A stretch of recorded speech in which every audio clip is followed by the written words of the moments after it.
Dari Puncak Jalan 17 Agustus Kota Manado, inilah Radio Suara Sehat.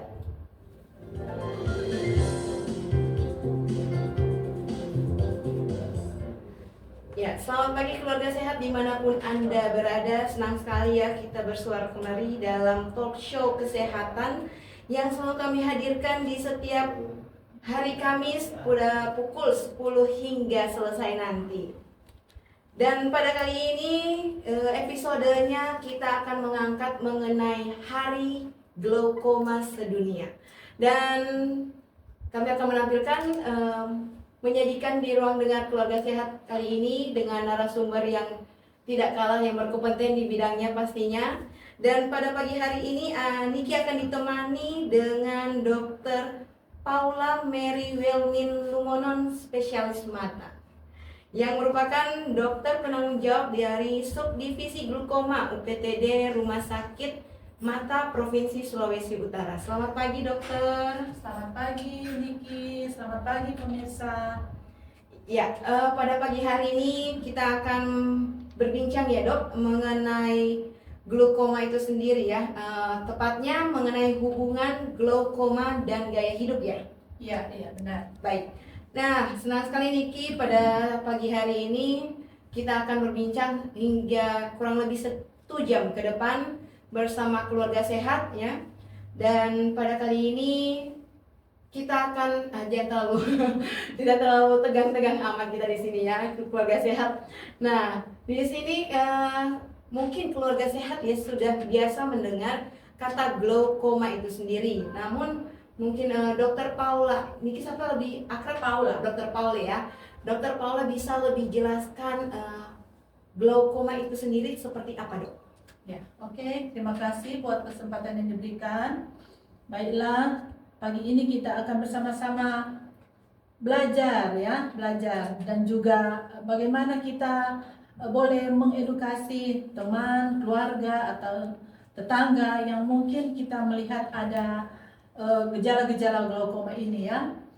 Perlu diketahui para pemirsa bahwa glaukoma adalah suatu kondisi yang menyerang saraf mata. Ada kerusakan diskus dan juga disertai dengan penyempitan lapangan pandang yang berkaitan dengan peningkatan tekanan intraokuler.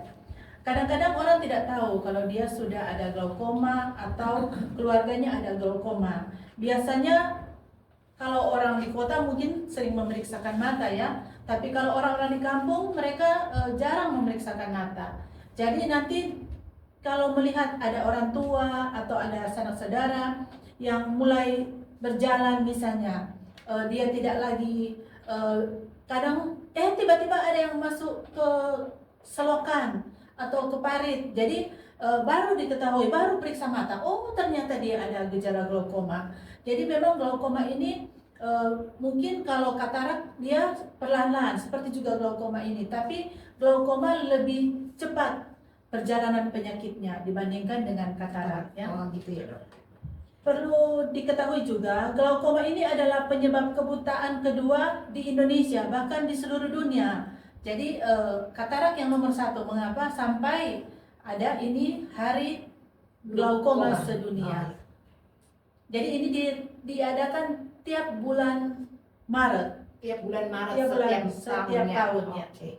Nah, kita biasanya harus mengetahui bagaimana sih perjalanan glaukoma itu sendiri. Epidemiologinya yang terjadi di Indonesia itu seperti apa dok? Bisa lebih dijelaskan? Ya. Saat ini kalau di dunia ini dilaporkan ada 60 juta orang di dunia mengalami glaukoma. Dan diperkirakan pada tahun 2040, jadi kalau ini tahun 2025, jadi 15 tahun kemudian, glaukoma akan menjadi salah satu penyebab masalah kesehatan lebih dari 111 juta orang di dunia. Jadi kira-kira akan berlipat kali 2 di 15 tahun yang akan datang. Ini perkiraan ya. Karena banyak orang yang tidak memeriksakan matanya atau kadang ya kalaupun periksa mata tidak teratur, sehingga glaukoma diperkirakan di tahun 2040 kalau tidak dilakukan pencegahan dari sekarang akan menjadi masalah kesehatan 111 juta orang. Sekarang baru 60. Jadi kira-kira Hampir 15 dua tahun kali lipat ya kemudian nantinya. akan menjadi 2 kali lipat. Ya. Nah, Kira begitu.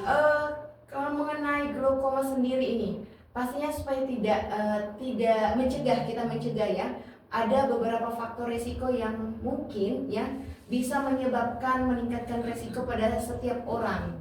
Nah, risiko-risiko apa saja yang bisa menyebabkan seseorang itu dapat menderita glaukoma itu sendiri? Ya, terima kasih.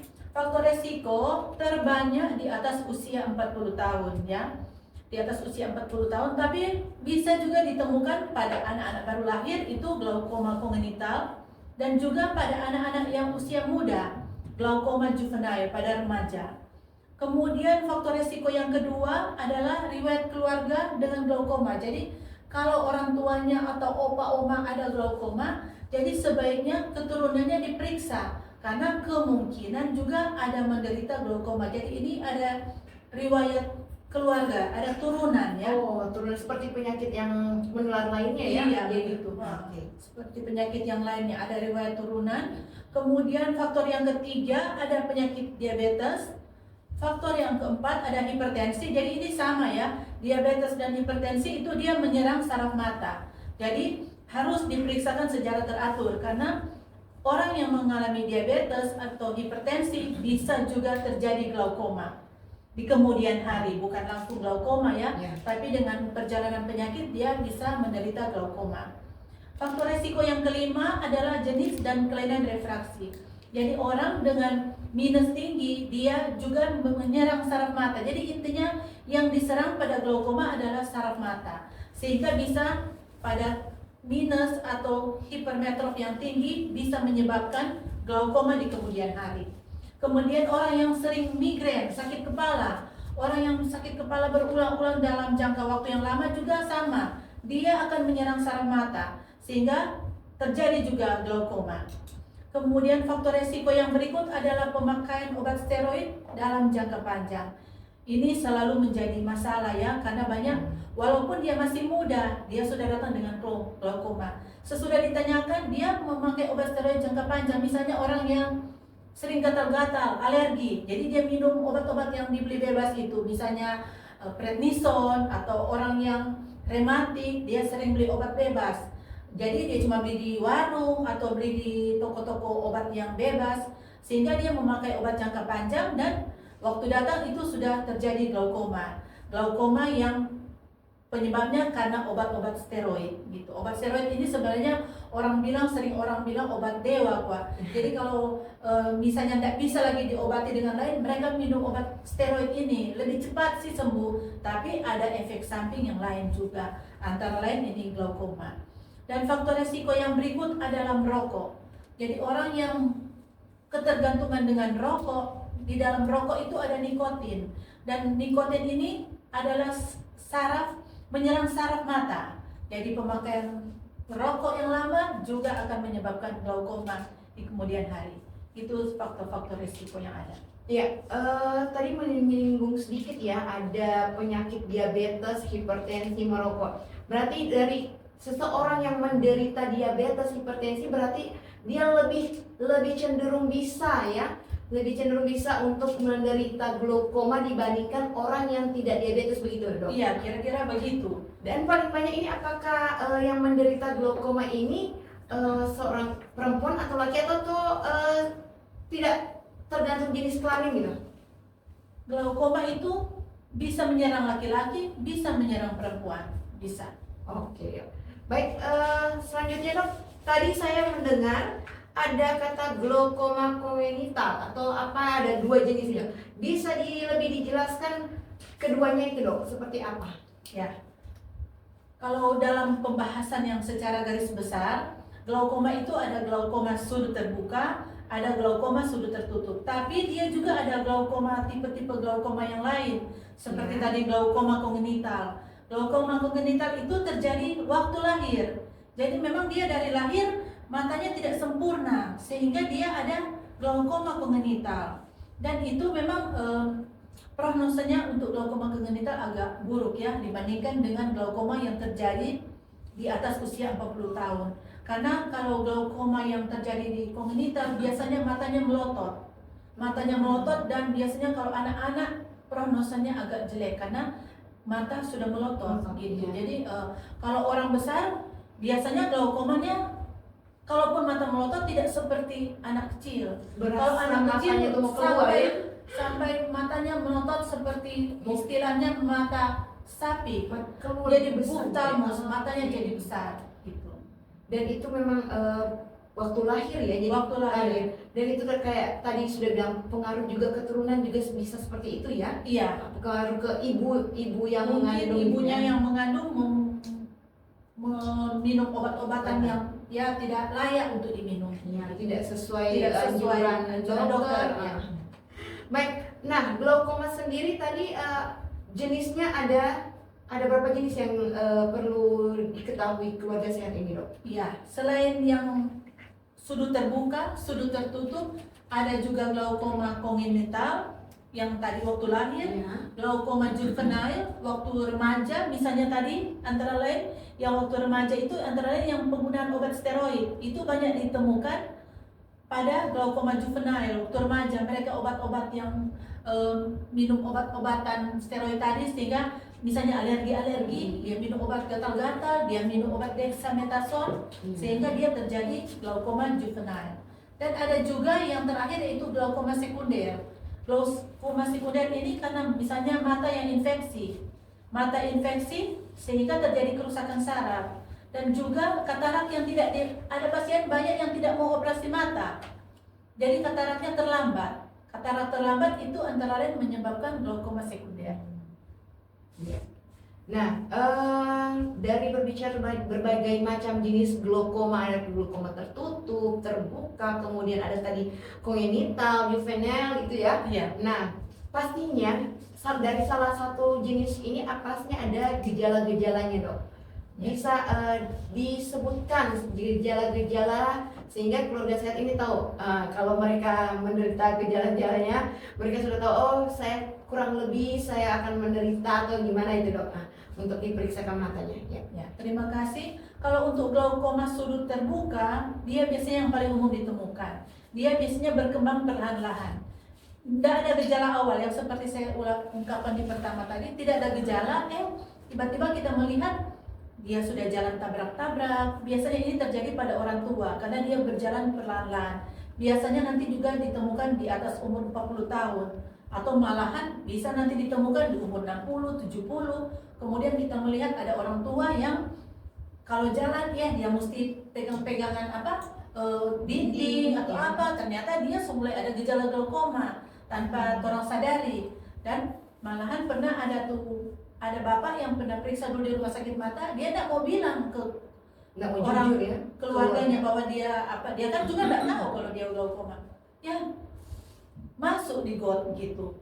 Karena dia tidak bilang, DP anak juga tidak mau bilang, tidak tahu. Jadi kita bilang tolong ya, kalau sakit begini tolong dipegang, jangan kasih dia jalan sendiri.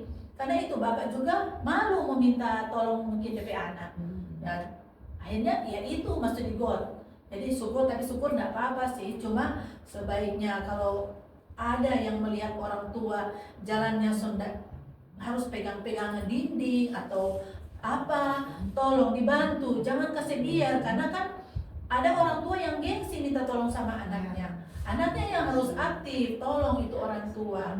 Akhirnya ya gitu, ada yang kejadian begitu. Atau kalau orang lihat orang tua selalu tidak melihat betul, jangan biar dia ke pasar sendiri atau aktivitas sendiri, tolong dibantu. Karena anak-anak kadang orang tua lagi malu, anak kerja, anak sibuk, selalu begitu orang tua. Orang nak mau bantu, tapi tolong kalau ada keluarga yang penglihatannya berkurang, orang lihat dia jalan pelan sekali atau dia harus pegangan-pegangan di dinding-dinding, bantu ya. Karena jangan sampai karena dia lapangan pandangnya sudah mengecil, karena dia merusak saraf mata dan lapangan pandangnya kadang kalau dia manifest berat, dia tinggal lihat di terowongan. Jadi orang lihat dia jalan, tapi kiri kanan dia tidak lihat, lapangan pandangnya sudah tidak ada. Jadi dia mengecil, jadi dia lihat di lubang begitu. Jadi yang mobil di kiri kanan dia tidak tahu lagi, gitu. Jadi harus dibantu dan tolong dimengerti. Jangan misalnya ada orang, lihat orang begitu mau potong jalan misalnya atau apa, tolong dibantu atau dikasih jalan. Dan kalau bapak-bapak, ibu-ibu yang sudah ada glaukoma dan lapangan pandang sudah menyempit, tolong jangan bawa motor, jangan bawa mobil, karena ada yang bertanya, dok saya driver misalnya, driver online. Saya lihat, aduh lapangan pandang bapak so mulai menyempit, tolong bapak, tak bilang. Tapi saya harus cari uang. Iya. Ya. Apa itu punggung keluarga. Kalau malam jangan bawa mobil lagi ya. Kalau malam, karena memang sudah gelap di luar. Kalau siang mungkin masih terang, tapi kalau di luar sudah malam gelap, ya jangan bawa mobil. Sekalipun itu untuk cari uang, tapi kan kalau celaka lebih repot nanti kalau celaka. Jadi itu kalau glaukoma sudut terbuka dia perlahan-lahan ya, karena kalau glaukoma sudut terbuka kerusakan sarafnya tidak menyeluruh, hanya sebagian. Sedangkan kalau glaukoma sudut tertutup dia terjadi secara tiba-tiba, nyeri, sakit kepala, mata merah, dan dia terjadi penutupan saluran mata yang di mata ini, di pojok-pojok mata ini tertutup seluruhnya, sehingga pasien atau penderita sangat nyeri, sakit kepala, muntah-muntah. Pada keadaan glaukoma sudut tertutup ini sebaiknya kalau memang akut itu bisa masuk rumah sakit.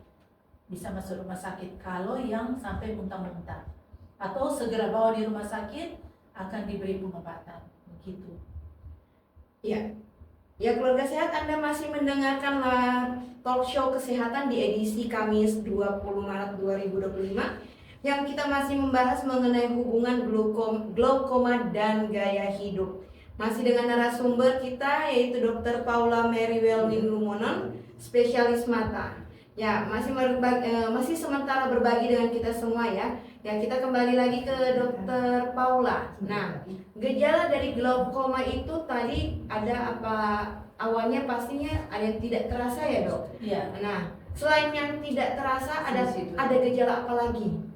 Ya, yang tadi kalau biasanya gejala tidak terasa tadi itu pada glaukoma sudut terbuka ya. Kita bicara sudut di mata ini ya. Kita bicara sudut di mata, bukan sudut di bagian tubuh yang lain, tapi sudut di mata. Kemudian yang tadi sudah saya sampaikan juga pada kasus yang lanjut, dia hanya melihat melalui terowongan, jadi lubang, jadi melihat lubang saja. Jadi tidak melihat luas seperti kita orang sehat ya. Kita bisa pandangannya kanan kiri, kita jalan lurus, tapi kanan kiri kita bisa tahu apa yang terjadi. Tapi pada yang glaukoma yang sudah lanjut, dia hanya lihat terowongan saja. Ya kayak teropong. Kalau terong ambil teropong, terong lihat teropong. Jadi hanya lurus saja gitu. Tidak ada yang dilihat. Jadi memang harus dibantu ya, keluarga harus membantu, dan penderita yang bersangkutan juga harus tahu diri ya, karena kan mereka kadang sudah tahu glaukoma, ya maaf, ke 45 sendiri, belanja ke pasar sendiri karena tidak mau mengganggu keluarga yang lain. Dan pada keadaan yang lain juga tadi yang glaukoma akut itu bisa sampai sakit kepala, nyeri, mual, muntah, dan ini harus segera dibawa ke rumah sakit. Sekarang rumah sakit semua banyak dokter mata ya sekarang. Jadi kami dari Rumah Sakit Mata Provinsi Sulawesi Utara yang di Papua, tapi ada juga tempat-tempat yang lain, semuanya ada dokter mata dan ada obat untuk penanganan glaukoma ini, ada obat-obatan yang sudah disediakan, dan pada stadium yang selanjutnya itu harus operasi glaukoma. Kalau memang sudah tingkat parah ya pastinya dilakukan operasi biasanya ya dok ya. Nah kita melanjutkan ya dok untuk pembahasan kita pagi hari ini. Namun keluarga sehat, saya mengingatkan di beberapa menit ke depan kita akan membuka line interaksi ya keluarga sehat, yang Anda bisa bergabung di line telepon kami di 0851 8668 9530 yang masih dengan Dr. Paula, spesialis mata ya. Sambil menunggu pertanyaan nantinya dok, kita masih akan lanjut ya. Nah, pengaruh dari glaukoma di kehidupan sehari-hari pastinya sangat banyak. Walaupun ya namanya penyakit ya pasti apalagi di mata ini ya, mengganggu penglihatan kita pastinya ya. Namun selain itu apalagi yang dok bisa berpengaruh di kehidupan sehari-hari dengan glaukoma ini? Ya, terima kasih. Akibat glaukoma ini ada pengaruhnya ya. Pengaruh yang pertama adalah yang penglihatan terganggu, jadi sulit melihat dengan jelas. Seperti sudah saya katakan tadi, jadi terutama di sisi pinggir, awalnya masih luas. Kemudian dengan bertambahnya umur, bertambahnya tekanan bola mata, maka lama-lama dia akan menyempit, dan pada stadium akhir dia akan melihat terowongan. Dan pada stadium yang terakhir tidak lihat sama sekali. Jadi ini menyebabkan kebutaan. Namanya glaukoma ini si pencuri penglihatan. Jadi memang dia akan berakhir begitu. Jadi kalau ada orang yang bilang caranya mencegah yaitu pakai terus obat, tetap semangat, beraktivitas. Jangan cuma diam-diam di kamar ya. Jangan cuma murung-murung. Soalnya kadang-kala orang glaukoma ini meninggal cepat karena patah semangat. Karena dia merasa sudah ada harapan hidup. Tapi kalau orang yang tetap beraktivitas di rumah, dia masak, dia beraktivitas seperti biasa, jadi dia tidak sadar sampai dia sudah tidak melihat, dia bisa masak, dia bisa bekerja, padahal dia sudah tidak melihat tapi masih karena glaukoma ini juga ada yang tiba-tiba, ada yang pelan ya. Jadi selama dia semangat, dia bisa beraktivitas. Begitu. Jadi walaupun penglihatan terganggu, selama semangat masih bisa beraktivitas. Kemudian selain penglihatan terganggu, kesulitan beraktivitas, yaitu bisa kesulitan mengemudi, membaca, atau berjalan menjadi sulit. Jadi memang akan berakibat banyak kalau dia ada glaukoma. Karena itu harus penderita glaukoma itu biasanya kita anjurkan tiap bulan harus kontrol ke rumah sakit. Kalau katarak sesudah operasi pulang, selesai. 1 bulan dapat kacamata, selesai. Tetapi pasien glaukoma walaupun sesudah operasi dia tetap kontrol terus, tiap bulan kontrol terus. Jadi kalau pas dia naik ada tindakannya ataupun obat-obatan. Jadi memang glaukoma itu jadi pasien inventaris rumah sakit, pasien inventaris ya, karena membernya jadi member rumah sakit karena memang untuk tetap hidup kan. Kalau misalnya dia nggak pakai obat bisa naik, tapi biasanya kalau terkontrol nggak akan naik lagi, yang terkontrol ya. Kemudian pengaruh glaukoma pada kehidupan sehari-hari yaitu menurunkan kualitas hidup. Jadi mungkin dia dulu mungkin profesor, guru besar, tapi dia harus menurunkan DP aktivitas, tidak seperti dulu lagi. Jadi misalnya contohnya ada salah seorang pasien saya, dia rencana mau ambil doktor kalau tidak salah, tapi begitu dia tahu glaukoma dia bilang, "Dok, saya cukup dosen saja, nggak usah ambil dokter." Soalnya dia takut nanti dia stres kan, nanti dia stres, terus nanti makin parah glaukomanya percuma. Jadi ya syukur ya, dia sudah penderita glaukoma yang sering kontrol saya 10 tahun lebih, 10 tahun lebih, tapi dia tetap eksis bekerja tanpa harus meningkatkan DP keinginan untuk sekolah lagi. Jadi dia kurangi supaya, tapi dia mengambil tindakan yang tepat karena dia mengurangi DP stres. Karena kalau stres makin banyak, ya bisa saja serangan glaukoma lebih cepat lagi kan. Jadi dia bisa bertahan dengan mengurangi DP emosi, mengurangi DP stres gitu. Kemudian pengaruh glaukoma juga ini menjadi beban finansial karena dia harus berobat, harus kontrol ya. Harus berobat, harus kontrol, dan ya syukurkan sekarang ada BPJS, jadi bisa terbantu dengan BPJS. Saya baru mau tanya itu malah, apakah dengan seseorang menderita glaukoma ini ditanggung BPJS atau tidak? Ini jangan-jangan nanti takutnya apalagi sekarang ini mereka bilang, aduh sudah tidak ditanggung BPJS, pengeluaran lebih banyak lagi ya, seperti ternyata ditanggung ya dok? Ya ditanggung. Oke.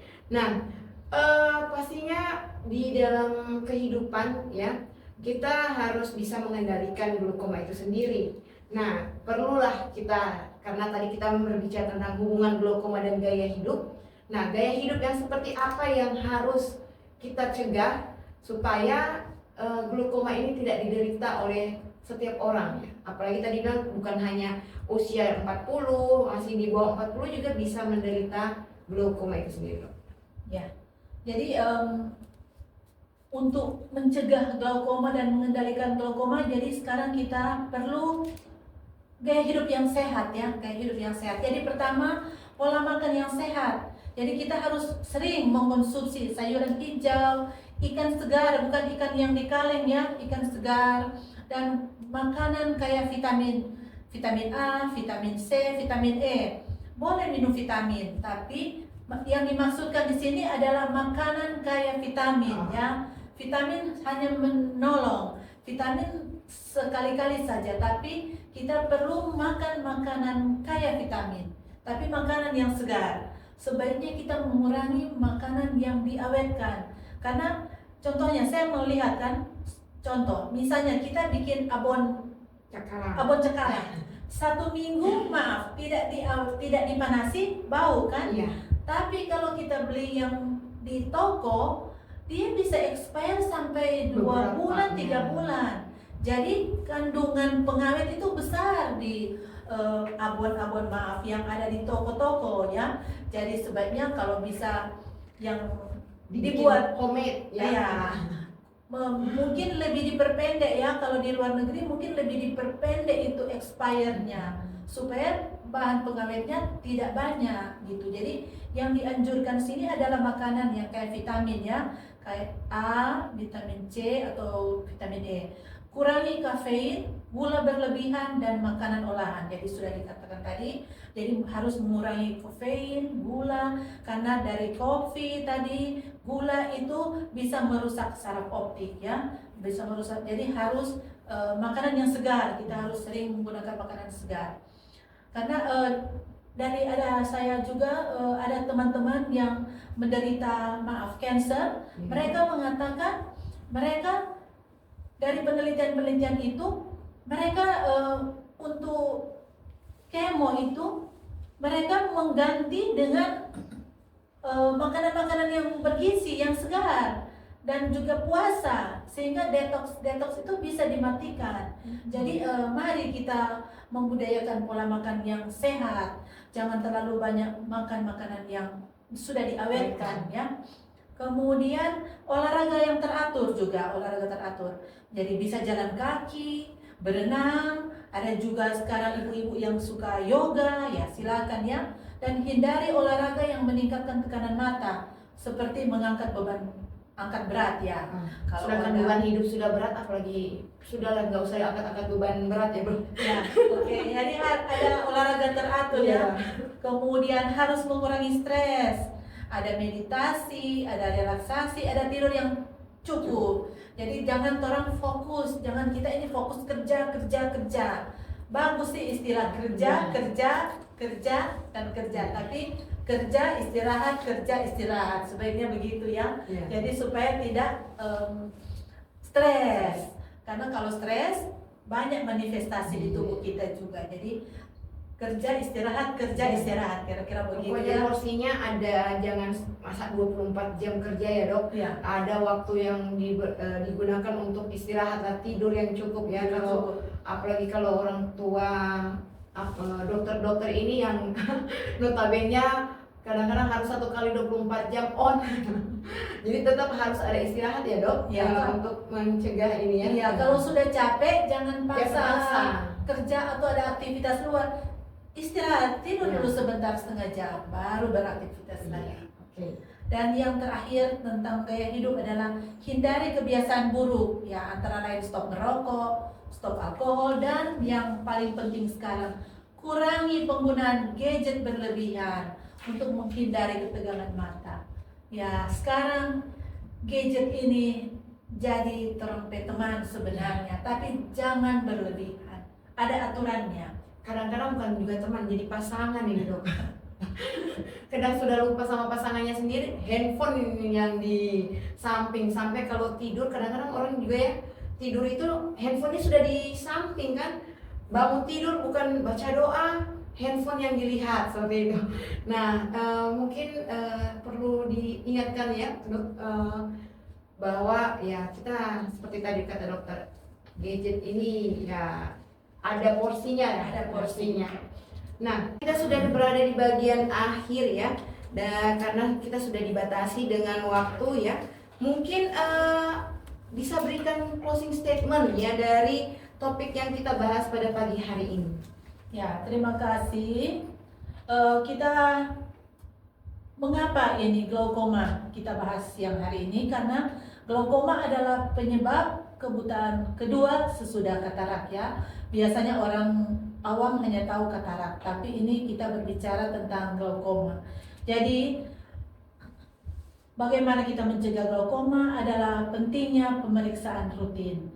Jadi minimal setahun sekali periksa mata ke dokter mata ataupun ke klinik-klinik mata yang sudah ada, minimal setahun sekali untuk deteksi dini, dan bila ada gejala atau faktor resiko harus lakukan pemeriksaan lebih sering ya. Jangan bosan untuk melakukan pemeriksaan. Sekarang ada BPJS, mari ikut BPJS, ikut supaya kita bisa kontrol tiap bulan, membayar iuran, dan juga kita bisa kontrol tiap bulan ke rumah sakit. Jadi harus ada pemeriksaan rutin. Dan seperti kita katakan tadi, kita berbicara tentang gaya hidup. Mari kita biasakan gaya hidup, makan makanan yang bergizi, makan teratur, olahraga teratur, kurangi stres, dan hindari kebiasaan-kebiasaan yang buruk. Yang masih hobi merokok, tolong kurangi rokok, kalau bisa stop merokok. Yang masih minum alkohol, stop minum alkohol. Karena tadi contohnya tadi Pak Eri tadi bilang itu dia buta karena minum alkohol. Jadi mari kita stop merokok, stop alkohol, dan yang terakhir untuk gadget batasi ya. Anak di bawah 5 tahun hanya bisa 1 jam Per hari ya? per hari. Anak di bawah 5 tahun hanya 1 jam per hari. Sebelum 1 tahun tidak boleh pegang HP. Sebelum 1 tahun tidak boleh pegang HP. Di bawah 5 tahun hanya 1 jam. Dan di bawah 12 tahun hanya boleh 2 jam. Selebihnya boleh lebih, mungkin sekitar 3 jam. Tapi harus dibatasi sehingga kita boleh berinteraksi dengan teman-teman yang lain dan tidak ada, maaf, sampai ada orang bisa sakit, tidak mau berinteraksi lagi karena sibuk dengan gadget. Jadi, dan sebelum tidur tolong jangan lagi pegang gadget sebelum tidur supaya bisa tidur, karena kalau terlalu banyak pegang gadget waktu tidur akhirnya Tidurnya tidak berkualitas. tidur agak malas tidur. Ya. Jadi tolong tidurnya lebih dipercepat sedikit, kurangi gadget ya. Terima kasih atas perhatiannya. Baik, terima kasih banyak Dokter Paula ya sudah mampir ke Radio Suara Sehat menyampaikan informasi terkait hubungan glaukoma dan gaya hidup ya. Nah, sukses ke depan dokter. Terima kasih. Semoga tetap sehat, tetap semangat, diberkati terus segala aktivitas dokter bersama keluarga juga ya. Yang telah bergabung bersama kami di talk show kesehatan pada pagi hari ini, terima kasih. Yang tetap stay tune terus di 95.3 FM Radio Suara Sehat, terima kasih. Sekali lagi narasumber pada pagi hari ini kita yaitu Dr. Paula Mary Welmin Lumonon, spesialis mata, yang merupakan dokter penanggung jawab subdivisi glaukoma UPTD Rumah Sakit Mata Provinsi Sulawesi Utara. Akhir kata, saya Niki bersama Dr. Paula pamit undur dari Ruang Dengar Keluarga Sehat. Terima kasih, jangan lupa tetap menjaga kesehatan kita semua dan salam sehat. Terima kasih keluarga Suara Sehat yang telah mengikuti talk show Bincang-Bincang Kesehatan hari ini.